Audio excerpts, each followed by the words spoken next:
Bonjour, je suis Hakim La'alam et je vous propose ma chronique du lundi 13 juin 2022. Elle s'intitule La bête n'est jamais morte.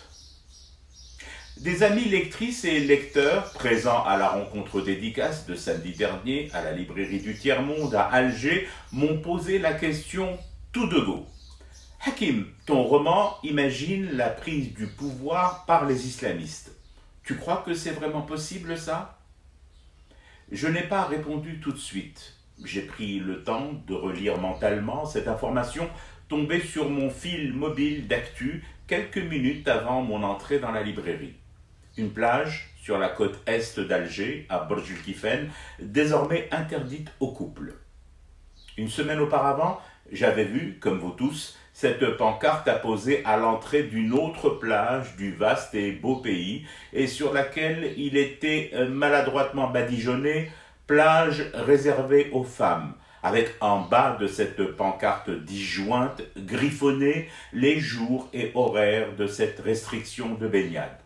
Dans la foulée, j'ai repensé à ces fils pour les documents administratifs en mairie, femmes d'un côté, hommes de l'autre. Et mon boulanger, à la sortie du pain chaud, scindant lui aussi en genre les amateurs de levure et de froment. Et la salle d'attente de mon médecin traitant, exigu et pourtant partagé, séparé en deux par un paravent austère.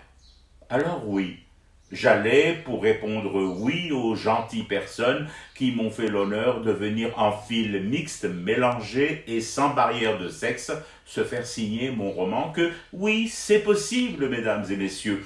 La bête est toujours là, qui n'attaque plus brutalement, mais ronge, broute et dévore par petits, moyens et gros morceaux la République. Oui, tout peut basculer si le palais et ses fondations se donnent à voir dans leur fragilité, leur concession, voire leur compromission. Oui, Ya Rab, oui, la RI, la République islamique est possible. Mais non.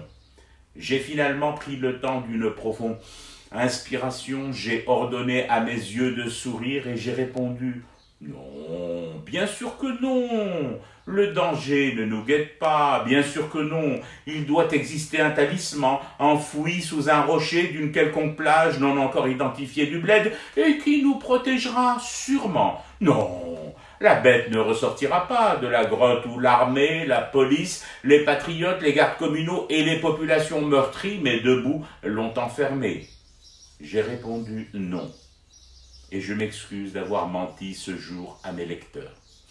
Que voulez-vous? Par la baie vitrée de la librairie du Tiers-Monde, le soleil me narguait, la statue remasterisée de l'émir laissait échapper un rire à la limite du sardonique. Oh, pas l'émir, ce n'était pas son genre, au preux chevalier de rire sous cape. Je soupçonne plutôt sa monture, son cheval, d'avoir ri de toutes ses dents de mon mensonge éhonté. Je fume du thé et je reste éveillé. Le cauchemar continue. Notez ce rendez-vous samedi prochain, le 18 juin. Je serai à Tizi Ouzou, à la librairie Multilivre, pour y signer mon nouveau roman, RI, au nom du Père, du Fils et du Saint-Esprit. Je vous y espère nombreux à partir de 13h. Et de demain, ici même, je vous retrouve pour une autre chronique et une autre façon de dire son amour à l'Algérie.